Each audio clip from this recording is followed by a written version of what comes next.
سلام تماشابینان گرامی، خلاصه خبرهای مهم 13 نوامبر تاجیکستان و منطقه را از پایگاه خبری بامداد برایتان پیشکش میکنیم. شروع میکنیم از یک نگاه کوتاه به سرخط خبر مهم روز در این برنامه. یک مرد مسلمان پیش روی حمله مرد مسلح به یک مسجد را در روسیه گرفت. در گذشت بولات دودر نظربایف مکانیک سابق که در حد 800 میلیون دلار ثروت داشت. نوروزگی بیگ صبور از نرخ و صفت و صورت اینترنت و علاقه موبیلی در تاجیکستان. بار اول اخراج یک عائله مهاجران از نوسیبیرسک برای بی‌ادبی فرزندان.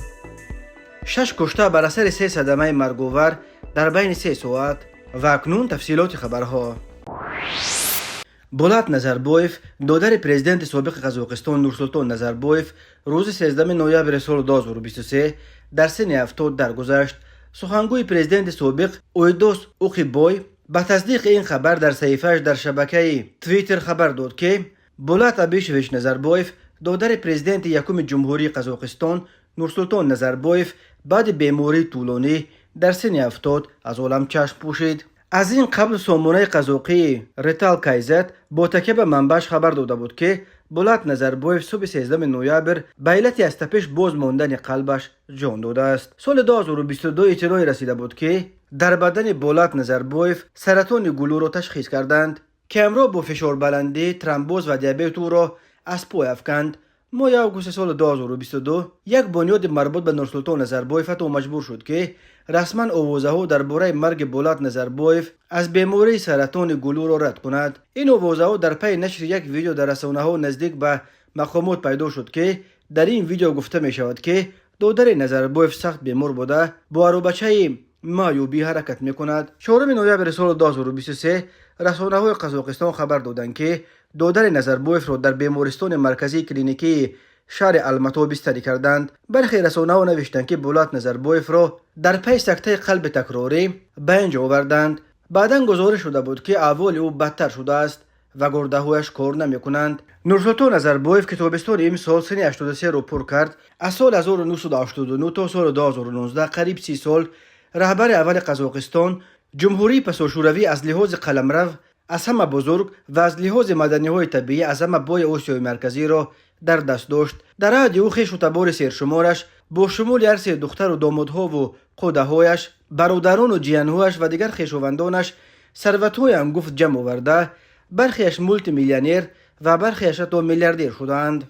بعد از خانواده‌های نظربایف رو تافتن مرغ اقبال، یعنی بعد تحت فشار حکومت پرزیدنت کنونی توقایف قرار گرفتن آنها، بولات نظربایف نیز خیلی از ثروت و دارایی‌های خود را از دست داد. از جمله دودر نظربایف را مجبور کردند که 32% سهمیه‌های کارخانه دولتی ماشین‌های وزنین الماتا، بزرگترین بازار الماتا، بریش 4 و قریب 300,000 گکتار زمین‌های کشاورزی، از جمله 239,000 گکتار زمین در ولایت منقشلق در غرب قزاقستان و 60,000 گکتار زمین دیگر در ولایت جنبول در جنوب این کشور را به دولت برگرداند. روز 2 نوامبر سال 2023 هنگام ادای نماز جمعه در مسجد شهر دزرژینسک در کنار جنوب و شرقی شهر مسکو یک مرد با گراناتا وارد مسجد شده تهدید به ترکاندن آن کرده است. پلیس ولایت مسکو این حادثه را تصدیق کرد و گفت یک مرد 45 ساله به نمازگزاران تهدید کرده است که گراناتای دستش را میترکاند. در ثبت ویدیو دیده می شود که این مرد هنگام ادای نماز وارد مسجد شده کوشش میکند تا چکه گراناتای دستش رو بکند. بنا به نقل نمازگزاران که کنار استراژ مسکو از آن نقل قول کرده است، یک مرد به مسجد دزرژینسک اومده درباره دین اسلام گپای ناسزا گفت، مسلمانان را دشمن نامید و فریاد میزد که همه ما را میکشد. در دستش گراناتا داشت و بسیار یک حالت ترس و وایمه به وجود آمده بود. در ثبت ویدیو کامرای نظارتی دیده می شود که در پی این تهدیدها نماز را منع کردند و یک جوان مرد بارش کوتاه به نزد مرد مسلح آمده و دستی که در آن گراناتا داشت گرفته او را با خود به اوری برآورد و در آنجا در پی صحبت طولانی متقاعدش ساخت که گراناتای دستش را بدهد و تسلیم شود. مرد مسلح را سپس کارمندان پلیس که به جای حادثه دعوت شده بودند دستگیر کردند. بعدا معلوم شد که خوشبختانه گراناتای با خود آورده این مرد مولیاژ بوده است. نه سیلوی واقعی. بنا به اطلاع تلگرام کانال 112 مردی که به مسجد حمله کرد مست بود. بنا به این منبع ساکن 45 ساله دزرژینسکی قبل از حمله در یک سرتراشخانه در دزرژینسکی موی سرش رو پست کرده در همانجا مشروبات زیاد نوشیده است و سپس یک مولیاژ گرانات رو دزدیده به مسجد رفته است و در آنجا با گرانات به نمازگزاران تهدید کرده است. بسیاری ها رفتار جوانمردی رو که پیش روی مرد مسلح رو گرفت قهرمانی و شایسته قدردانی می شمارند، چون که وقتی که او بی سلاح در مقابل آن مرد مسلح ایستاد هنوز نمیدونست که سلاح دستی او سلاح حقیقی نیست. او قهرمانی کرد. می نویسند کاربران نام این قهرمان رو نشر نکردند، ولی بسیاری ها می نویسند که او تاجیک است. در ثبت ویدیو در حقیقت دیده می شود که آن مرد با تاجیکی حرف می زند. یک عائله جوگی ها از شهر نوسیبیرسک روسیه به تاجیکستان اخراج کرده شد. این نخستین مورد از منطقه روسیه اخراج شدن یک عائله مهاجران به سبب بی‌ادبی فرزندان بود. از بی‌ادبی پسر 12 ساله و دختر 7 ساله این خانواده در بازار خیلوکسکی به مقامات یک معلمه محلی شکایت کرده بود. بنا به گزارش تلویزیون ویست نوسیبیرسک در پی این شکایت با تشبث دوستانی و پلیس این عائله را مورد تفتیش قرار داده به خلاصه رسیدند که همه اعضای این خانواده را پر اخراج کنند. بار اول سبب چنین تصمیم بی‌ادبی فرزندان این عائله شد. زن 32 ساله تاجیکستان را اخیراً به شعبه مهاجرت پلیس نویه لنین شهر نوسیبیرسک دعوت کرده نسخه قرار اخراج او و فرزندانش را به دستش سپردند. ویرا چرکاسووا مدیر بخش مهاجرت شعبه پلیس رقم 7 نویه لنین شخصا این زن را از قبول شدن این تصمیم خبردار کرد. مولت بود و باش شما در قلمرو فدراسیون روسیه کاهش داده شد. شما باید در بین 3 روز ترک روسیه کنید. ماریا معلمه‌ای که از مقامات اندیشیدن چاره‌های قانونی نسبت به این عائله را تقاضا کرده بود در شرح این مراجعتش به ویست نوسیبیرسک گفت در نزد دکان‌های سیخ کبابپزی 2 کودک بی‌پرستار که به نظر می رسید از قوم لوری بودند طلبندگی میکردند. آنها به طرف من سنگ پرتافته مرا مسخره کردند، بر رویم خندیدند و در عموم خیلی پرخاشجویانه رفتار کردند. دوستانی بر اساس این مراجعت سنجش رو برو انداخت و کودکان بی‌پرستار رو زود معاین کردند. معلوم شد که آنها از آسیا میانه بوده، پدرشان در وطن بوده است و این 2 کودک پسرچه 12 ساله و دختر 7 ساله رو با خودش مادر آنها به نوسیبیرسک آورده است. خود این زن بود و باش خود را قانونی کرده است ولی فرزندانش رو در یگان جا ثبت نام نکرده است. این زن از حساب فروشی یا جدا کردن میوه و سبزیجات در بازار خیلوکسکی روز خود را پیش می برد، ولی کودکانش به حال خود بی سر و بن مانده بودند و در بازار به طلبندگی مشغول بودند. زن را قبلا برای ویران کردن قانونهای مهاجرت 2 مرتبه و برای اجرا نکردن مسئولیتش در تربیت فرزندان 3 مرتبه جریمه بسته بودند. این زن برابر به دستش سپردن سند اخراجش از روسیه 3 روز رو منتظر نشده به اتوبوس تا قزاقستان چپته خریده است و برخالتش در دست به وطن را سپر شده است. این نخستین حالت اخراج یک عائله مهاجران از ولایت نوسیبیرسک به دلیل بی‌ادبی فرزندانش می باشد. اخراج این عائله در پی در اینترنت نشر شدن چندین ویدیو درباره بی‌ادبی فرزندان لولی‌ها از آسیا میانه در گرد و اطراف بازار خیلوکسکی رخ داد. از جمله در پایان ماه آگوست در شبکه فکنتاکت ویدیویی نشر شد که چگونه کودکان لولی در کنار بازار پیش رو یک دختر نورس رو گرفته به طرفش سنگ میپرتایند و سخنهای قبیح زده مسخرش میکردند. در پی شکایت ساکنان محلی مقامات در بازار خیلوکسکی که در آن صدا مهاجر از آسیای میانه کار میکنند چندین رید گذرانیدند. در نتیجه از اول سال جاری تنها از نویه لنین شهر نوسیبیرسک 277 مهاجر را اخراج کردند. اکثر آنها در این بازار کار میکردند.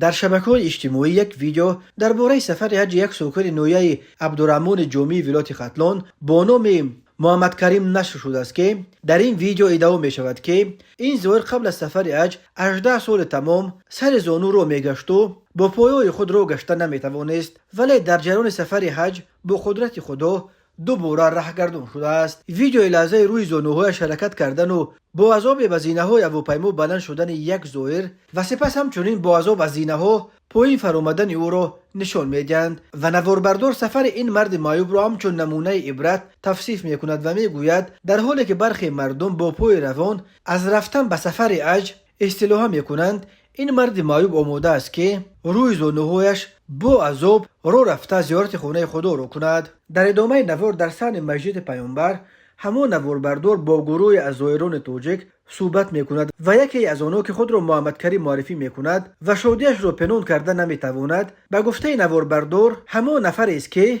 روی زینه‌هایش با عذاب به زینه پایه‌های هواپیما بالا میشد. نواربردار میگوید که با قدرت خدا در جریان سفر حج محمد کریم دوباره به پای خود رو شده است و حالا به حضور رو میگردد. او برای اثبات این از محمد کریم خواهش میکند که با پایهایش کمی پرپره کند و این زائر مثل یک انسان سالم و بردم در جایش چند بار پریده باز بر روی پایهایش راست میایستد. چندین زائر دیگر نیز میگویند همدیگان محمد کریمند. در این ویدیو گفتند که او 18 سال باز سر زانوهایش حرکت میکرد و به پای خود رو گشته نمیتوانست. الهام الدین یک همدیه محمد کریم میگوید 18 سال تمام سر زانو رو میگشت. با ارو بچه معیوبی آوردیمش به اینجا. هنگام زیارت با قدرت خدا شفا یافت و حالا با پای خود میگردد صحت و سلامت. طبیبان تا کنون چگونه اتفاق افتادن چنین معجزه را شرح ندادند. به پایگاه خبری بامداد میسر نشد که درستی این خبر را توسط منابع دیگر بسنجد.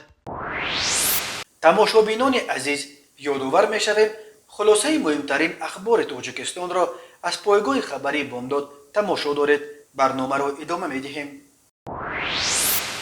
بیگ صبور سردار خدمات علاقه تاجیکستان روز 2 نوامبر سال 2023 در یک جلسه از نرخ و صفت و صورت تامین شهروندان با علاقه موبیلی و اینترنت نوروزگی کرده از شرکت‌های موبیلی و دسترس کنندگان اینترنت اصلاح این وضع را تقاضا کرده است.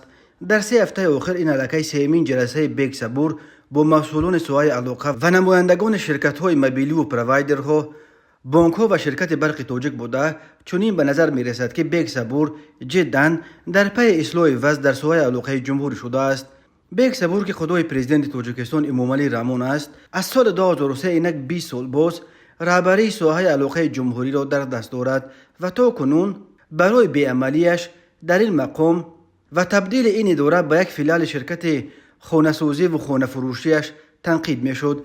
23 دکمبر سال 2022 در پیام سالانش خود امامعلی رحمان نیز بیگ صبور را از جایش خیزانده برای صفت بد اینترنت و علاقه موبیلی به باد شدید انتقاد کشید و برای اصلاح کمبودیا وقتش داده بود. بر علاوه وقتهای آخر ساکنان تاجیکستان از آن شکایت میکنند که در مناطق دوردست با برابر قطع شدن انتقال نیروی برق، آنتنه ها یعنی موجگیرهای شرکت موبیلی اینترنتی نیز خاموش میشوند و در نتیجه نه فقط دسترسی به اینترنت بلکه حتی زنگ زدن با تلفن موبیلی به یک امر محال تبدیل می‌یابد.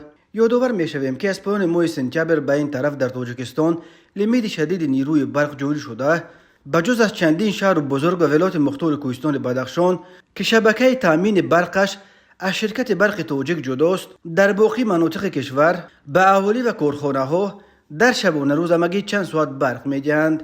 بنا به اطلاع سامانه رسمی خدمات علاقه تاجیکستان روز 2 نوامبر در خدمات علاقه نزد حکومت جمهوری تاجیکستان با شرکت بیگ صبور سردار خدمات علاقه جلسه مسئولین سوای علاقه، نمایندگان شرکت‌های موبیلی و پروایدرهای اینترنتی، بانک‌ها و برق تاجیک با مقصد اجرای سفارش پرزیدنت امامعلی رحمان از 23 دکمبر سال 2022 جهت بهتر نمودن صفت خدمت رسانی‌ها، پست کردن ارزش علاقه موبیلی و اینترنت و دسترس گردانی اینترنت بلند سرعت در تمام منطقه کشور و فرمان پرزیدنت جمهوری تاجیکستان از 22 میلیون سال 2023 درباره تدبیرهای وسعت دادن حساب برابرکنی غیر نقدی دایر شد. بیگ صبور سردار خدمات علاقه با نتیجه گیری از کارهای انجام داده گفته است که هرچند دستاوردها در بالا بردن کیفیت موج علاقه موبیلی و دسترسی به اینترنت، ارزانتر نمودن ارزش خدمت رسانی‌ها در این سمت، رفع مانع‌های موسمی علاقه در فصل سرما و حساب برابرکنی‌های غیر نقدی دیده می شود، ولی این کافی نبوده بازم بیشتر نمودن تدبیرهای عملی در اولویت فعالیت مسئولین قرار دارد. طوری سردار خدمات علاقه ذکر نمود طلبات جامعه به سوی علاقه تدریجاً افزوده و رشد تمام ساحه و بسیار جد به دسترسی قلعه به اینترنت وابستگی دارد. از این خاطر مسئولان سوی علاقه را می باید همیشه در پی تکمیل مکانیزم علاقه موبیلی و اینترنت در تمام مناطق کشور باشند.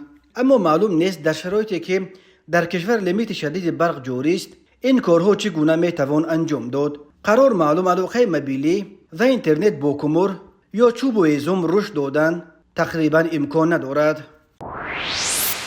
نیمه شب صبح 13 نوامبر سال 2023 در قلمرو تاجیکستان دو زمین لرزه رخ داد.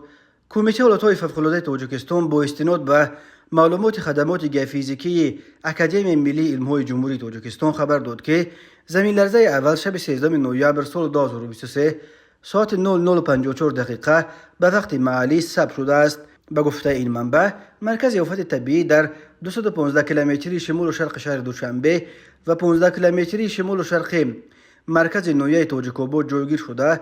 شدت زمین لرزه در مرکزش طبق جدول ریختر 4 بال، در تاجیک‌آباد 3 بال را تشکیل داده است. کمیته حالتهای فوق‌العاده گفت بر اثر این زمین لرزه کسی آسیب ندیده است و یگان انشاءات خراب نشده است. همچنین بنا به اطلاع زلزله‌نگاران تاجیک صبح 13 نوامبر سال 2023 ساعت 08:34 دقیقه به وقت محلی زمین لرزه دوم به وقوع پیوست. شدت این زمین لرزه در مرکزش در 20 کیلومتری شمال و شرق شهر دوشنبه در حدود نوع ورزاب 4 بال و در پایتخت 3 بال را تشکیل داده است. کمیته حالتهای فوق‌العاده گفت خوشبختانه زمین لرزه دوم نیز یگان ضرر و آسیب به جا نگذاشته است. در همین حال پایگاه‌های بین المللی که زمین لرزه ها را در سراسر سیاره و صورت شبانه روزی پیگیری و ثبت می‌کنند شدت زمین لرزه اول را در مرکزش 36 کیلومتری قرقینجه در نزدیکی مرز تاجیکستان و قرقیزستان 4.5 بال را تشکیل داده. شدت زمین لرزه دوم صبح 13 نوامبر در مرکزش در 12 کیلومتری مرکز نویه ورزاب 4.6 بال را تشکیل داد. بنا به معلومات این پایگاه این دو زمین لرزه متناسباً در عمق 12 و 10 کیلومتر رخ دادند. یادآور می‌شویم صبح 11 نوامبر سال 2023 ساعت 09:24 دقیقه با وقت محلی در قلمرو تاجیکستان یک زمین لرزه دیگر نیز رخ داده بود.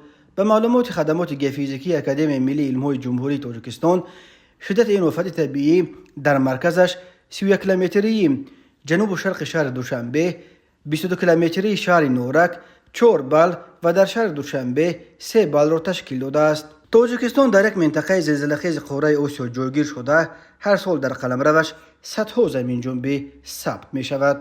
اکثر این زمین لرزه ها در شرق تاجیکستان و در مرز با افغانستان رخ می دهند. رحمتشاه داد خدایف، ژورنالیست سابقه دار تاجیک، سردبیر سابق برنامه اخبار در تلویزیون تاجیکستان و رهبر سابق شعبه مطبوعات بانک ملی تاجیکستان، روز 13 نوامبر سال 2023 در سن 77 از عالم چشم پوشید. درباره علت مرگ ژورنالیست خوشنام چیزی گفته نشده است، ولی قبلا خبر آمده بود که رحمتشاه داد خدایف چند مدت باز بیمار است.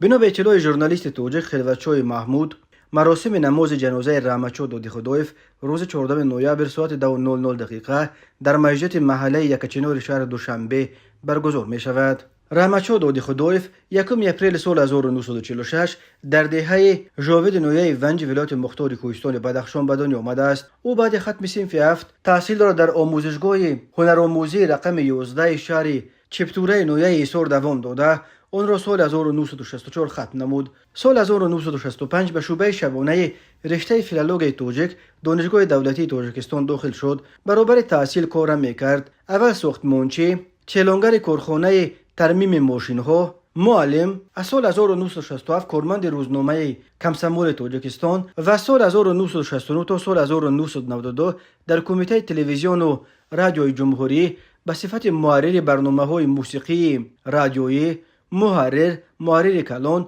مدیر شعبه، معاون سرمحرر برنامه اخبار تلویزیون کار کرد. با تشبث او در تلویزیون برنامه‌های هفته و برنامه در زمانش خیلی مشهور نگاتیو تشکیل شد. سالهای 1992-1993 در دیوان وزیران جمهوری تاجیکستان به حیث متخصص کلان کار کرده. سالهای 1993-1995 مخبر شرکت تلویزیونی بین دولتی میر و سال 1905 تا 2010 سردار مرکز مطبوعات بانک ملی تاجیکستان و سردبیر مجله اخبار بانک ملی تاجیکستان بود. از سال 1990 سزاوار عنوان فخری ژورنالیست خدمت نشان داده تاجیکستان شده است. رحمتشاه دادخدایف عضو ریاست اتفاق ژورنالیستان تاجیکستان بود.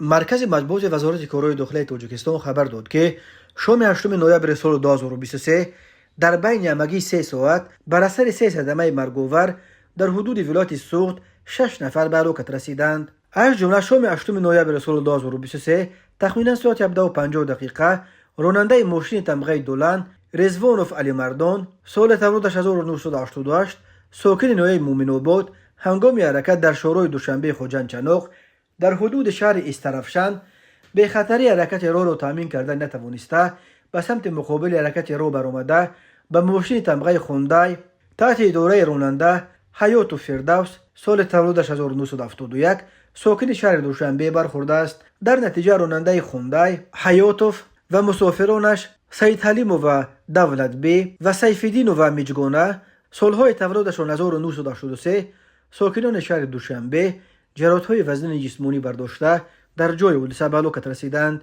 مسافران دیگر ماشین مذکور سفروف نعمت الله سال تولدش 1986 ساکن شهر دوشنبه و امیرجان رجب علی سال تولدش 2000 ساکنان نویه فرخار جراحت‌های گوناگون جسمانی برداشته در بیمارخانه بستری گردیدند. بازم شام 8 نوامبر سال 2023 تخمینا ساعت 18:00 راننده ماشین تمغه مرسدس بنز جمعیف ظریف سال تولدش 1982 ساکن شهر کانبادام هنگام حرکت در راه ماشینگرد کانبادام دیمای در حدود دهه جوانزیب از عهده اداره واسطه نقلیات نبرآمده پیادهگردان ترسون و دلارام سال تولدش 1960 و ترسون و لطافت سال تولدش 1953 ساکنان همین شهر را پخش نموده است. در نتیجه پیادهگردان مذکور جراحت‌های وزن جسمانی برداشته در جای حادثه به هلاکت رسیدند. 8 نوامبر سال 2023 تخمینا ساعت 20:10 راننده ماشین تمغه خوندای طالبوف عبدالملک سال تولدش 1997 ساکن شهر خوجند هنگام حرکت در راه ماشینگرد خوجند مشچا در حدود جماعت دیهات خالمت و نویه باباجان غفوروف از عهده اداره واسطه نقلیات نبرآمده به طرف راست رو برآمده به صدمه دچار شده است. در نتیجه خود راننده طالبوف جراحت جسمانی برداشته در بیمارخانه بستری گشته است. اما مسافر ماشین مذکور واحدوف محمد جان سال تولدش 1996 ساکن نویه باباجان غفوروف متاسفانه بر اثر جراحت‌های وزن جسمانی برداشته‌اش در جای حادثه به هلاکت رسیده است. واحد بین حادثه و تحقیقات ادامه دارد. تماشابینان عزیز و گرامی، این بود مرور به خلاصه چند خبر مهم امروز تاجیکستان. خبر و گزارش‌های بیشتر از تاجیکستان و درباره تاجیکستان و اطراف آن را در سامانه پایگاه خبری بامداد در این نشانه پیگیری نمایید: www.bamdad.com. خوش باشید.